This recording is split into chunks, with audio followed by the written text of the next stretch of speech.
Okay, let's go ahead and go through section 1.4, which covers just kind of number theory, set of numbers, and absolute values. So we have, I have the notes kind of already written down for you. So you can obviously pause the video and jot these things down. So on this particular page, we're going over whole numbers. Now whole numbers are 0, 1, 2, 3, 4, 5, and 6. You know, anything without a decimal. So like 5.2 is not going to count as a whole number. I mean, 5.0 can count, but not, 5.7 or something, 5.38. Natural numbers are basically just like whole numbers, except for you're excluding the number 0. So sometimes natural numbers are explained as numbers that you can count on your hand. You don't typically count 0 in your hand, so we usually count like 1, 2, 3, 4, 5, with our fingers, our thumbs, our toes, stuff like that. Integers are like whole numbers, I guess, but we can also include their opposites. The opposite of a whole number is a negative, or the opposite of a positive number is a negative. And we can also include 0 in there. 0 is an integer. Rational numbers are numbers that are any number that can be expressed as a fraction, which, for the most part, 99.9% of the numbers that we deal with in algebra for this course are pretty much rational until we get into like quadratics or dealing with square roots. But anything, as long as it can be expressed as a fraction, p over q, where q does not equal 0. You don't want q to equal 0. And then irrational numbers cannot be. Obviously, it's the opposite of a rational number, but irrational numbers cannot be expressed as a fraction. They don't have like any pattern to them. There is no repeating pattern to them. And there's just these non-terminating decimals that just never, ever end. And typically you'll find those when you're finding the square root of a number that doesn't have a perfect square. Like the square root, for instance, like the square root of 49 is 7, right? That's perfect. 7 times 7 equals 49, or the square root of 16 equals 4, all right? But if I try to find the square root of, 10, well, there isn't any number. It just does not exist. There's no number times itself that you can, that can multiply by itself to equal 10. It just doesn't. I mean, you can get a number that's a really long decimal that's really close to 10 when you multiply it by itself. But in reality, there's nothing, no number times itself, that equals 10. It's probably, between 3 and 4, closer to 3, but it just doesn't exist. All right. So as I said, if you want to pause the video and kind of take down these notes as you see here, you can go ahead and do that. Let's go ahead and go through these examples here. So for number 1, given this set of numbers, we have a set there using set notation, list the whole numbers. Okay, well, whole numbers are going to be 0.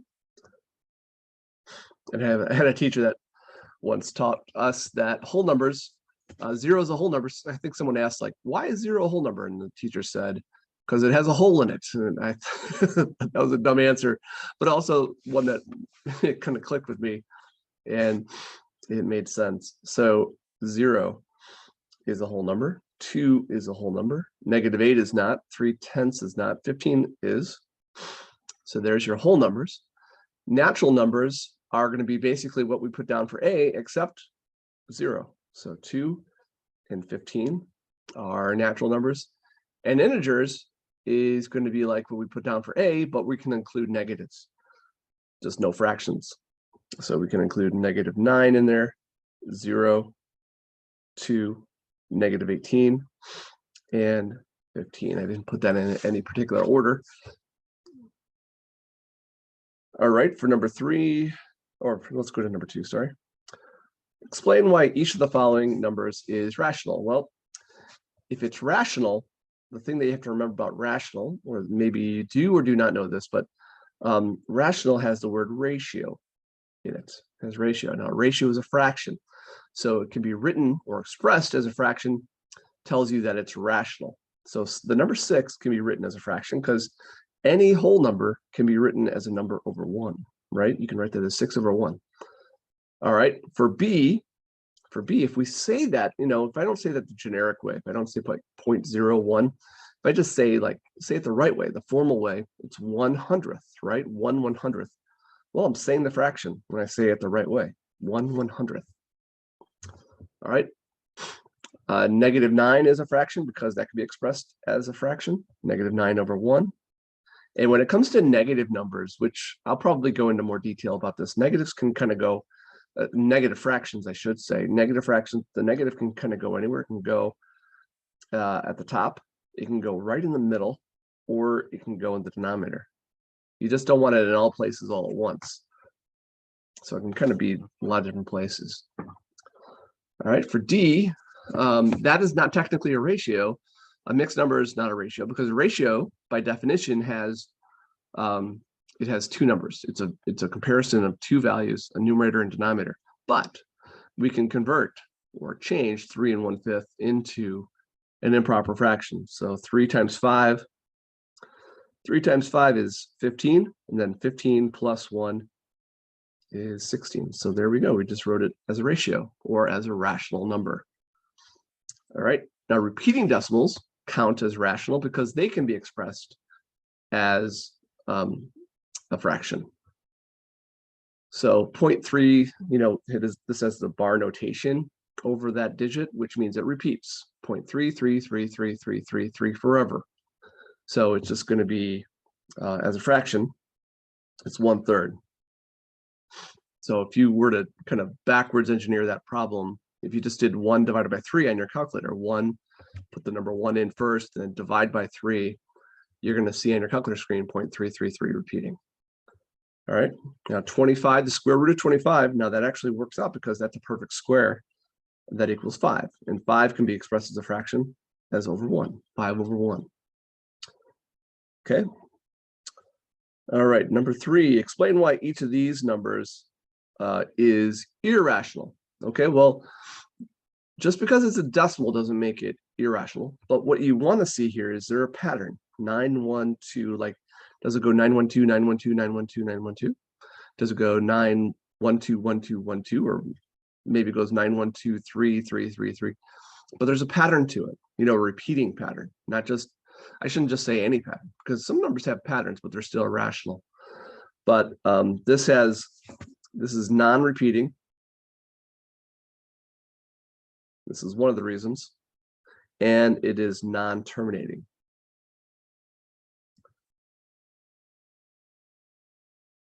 And as for the square root of 11, is there a number, is there a number that you can multiply it by itself that equals 11? Is there, what times itself equals 11? Well, there isn't anything. I mean, there's plenty of numbers that you could multiply by, like you can do 22 times 0.5, that equals 11. You can do 5.5 times 2, that equals 11, but that doesn't count as a square root. When you're doing the square root, this value and this value have to be exactly the same. Perfect squares work that way. So yeah, there's just nothing. It's impossible to multiply a number by itself to equal 11. There just isn't a number that exists. All right. So given the setup for number 4, we're given the setup of these numbers. Let's list the integers. All right, let's just kind of go down the line here. We got 23. That's an integer. Negative 6 is an integer. Looks like I thought that was a mixed number there for a second. Negative 6. 4/9 is not an integer because it's a fraction. 7 13/100 is not an integer. Square root of 19, that's irrational. 0 is an integer. And this right here, yeah, I think it's kind of hard to separate those numbers, but yeah, you get, that's not an integer, and yeah, there's no more integers left in that list. Natural numbers, well, 23 is a natural number, and that's it. Whole numbers, 23, and what else? We have 0. 0 is a whole number. Rational, all right, that gives us a little bit more options here. All right, 23 is a rational number. -6 is rational. 4/9 is rational. It's literally a fraction. 7.13 is rational because it can be expressed as a ratio of two numbers, as a fraction. Square root of 19 is not. 0 is rational. -40/100 repeating is rational. This number right here looks like a non-repeating, non-terminating decimal. And there's like this little, there's this thing right here called an ellipsis, ... that represents that it kind of goes on forever and ever. And pi right here, the most famous irrational number, is definitely not rational. Okay, so irrational numbers, what are the irrational numbers? We've got square root of 19. Square root of 19 is irrational. And we've got 2.35821 ... That's irrational. And pi, the most, like I just said, the most famous irrational number of them all. And real numbers, okay, real numbers is basically everything. That whole list. So if you just list out everything, because real numbers are all rational and irrational numbers. So instead of writing them all down again, we can just say the whole thing, the whole set, okay? That's it. Okay, so for number 5, graph each number on a number line. Now, when it comes to graphing a number on a number line, you just, you have to put a point on a number line. That's kind of the key, and making sure you label that point where it is. So if we were to label and graph the number 2, well, that's right there, and that's already labeled. So we got 2, we've got 0. That's where 0 is. If we want to graph -5, that's right here. -5. We have 7, and we have 8. It's as simple as that. Just putting a point on the number line is basically all you have to do. All right, inequalities, symbols in words. Now, it's important for you guys to understand these the right way and not mix them up. Make sure you set these straight, because sometimes people mix them up. They get it switched. They think less than is greater than, they think greater than is less than, when it's the other way around. But yeah, you want to make sure you have all this straight. So like this first one right here is less than. The second one is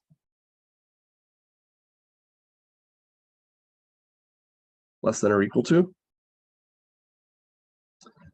And then when there's a little line, when there's a little like underline thing there below the inequality sign, that's telling you that it's equal to. All right, this next symbol is greater than.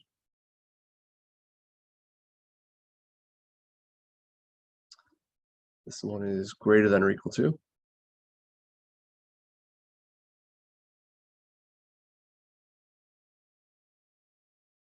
All right, an equal sign crossed out. It's an equal sign being negated. So that means not equal. And obviously this means equal.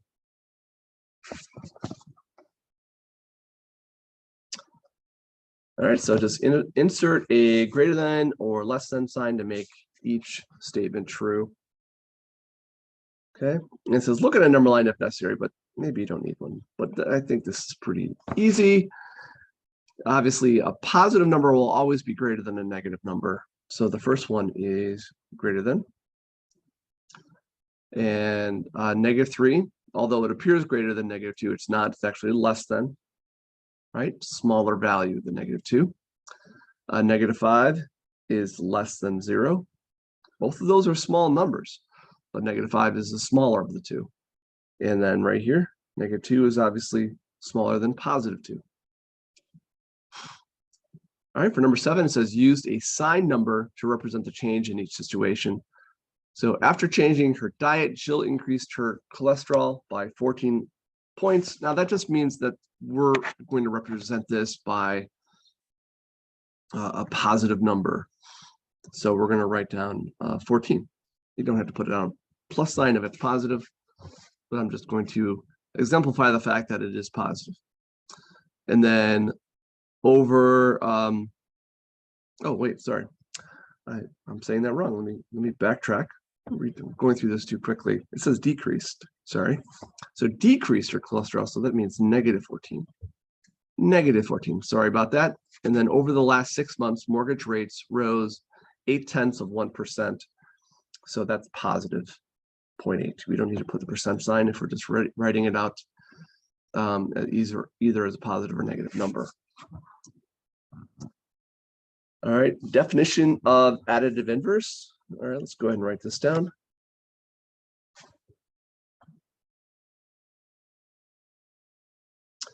I'm going to write down a value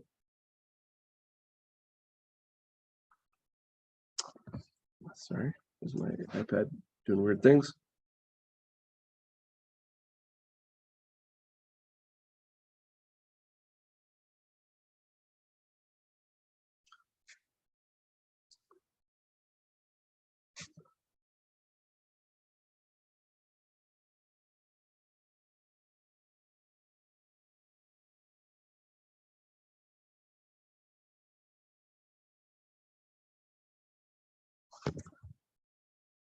So it's a value when added cancels out an original number.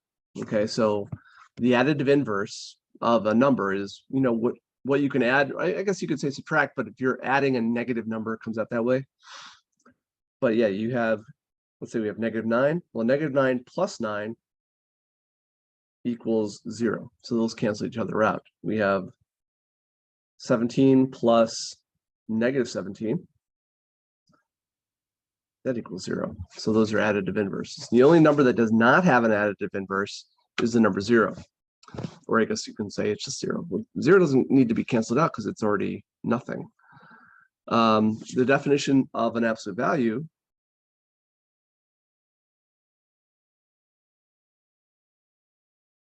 let's do this for a second. Sorry. Sometimes if I close this program and open it back up, it stops glitching on me. I'm not sure why it does that. But here we go. The value,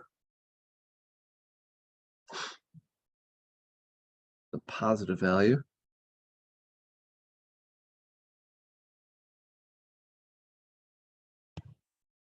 instead of value, I'm going to write positive distance. How about that?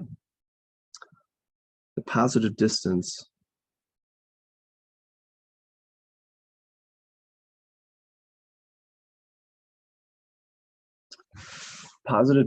a number is from 0. Now the notation for absolute value are these vertical lines. And so you have like, I don't know, like -7 in there. So we're just asking ourselves, how far is -7 away from 0? Well, that's easy. It's 7 away, right? Doesn't matter if it's left or right or positive or negative. Just how many steps is it? You know, how many clicks away is it from 0? So the absolute value of 100 is 100. It's 100 steps away from 100, right? So 100 values, it's 100 units away. All right, for number 8, what we're doing right there is we've got this is telling us the opposite or the inverse, the opposite of -10. So the opposite of -10, the opposite of a negative is a positive. So this comes out as 10. All right, so for number 9, we're going to evaluate each. Now, number 9 is absolute value. So how far away is 12 from 0? Well, it's 12. How far away is -18 from 0? That's 18. How far away is 0 from 0? Well, it's 0 away because it is 0. Now, for example, D, you might want to note there that the negative is outside the absolute value symbol. Therefore, it kind of sticks around. We're not doing the absolute value of -9. We're doing the negative absolute value of 9. So the absolute value of 9 is 9, but the negative sticks around. That negative was out there. It was not affected by the absolute value. And then for letter E, we're just going to work that out. 13 minus 10 is 3. So the absolute value of 3 is 3. Subset value is a pretty simple task. All right, so that does it for lesson 1.4. Okay. Let's see if I missed anything. I didn't.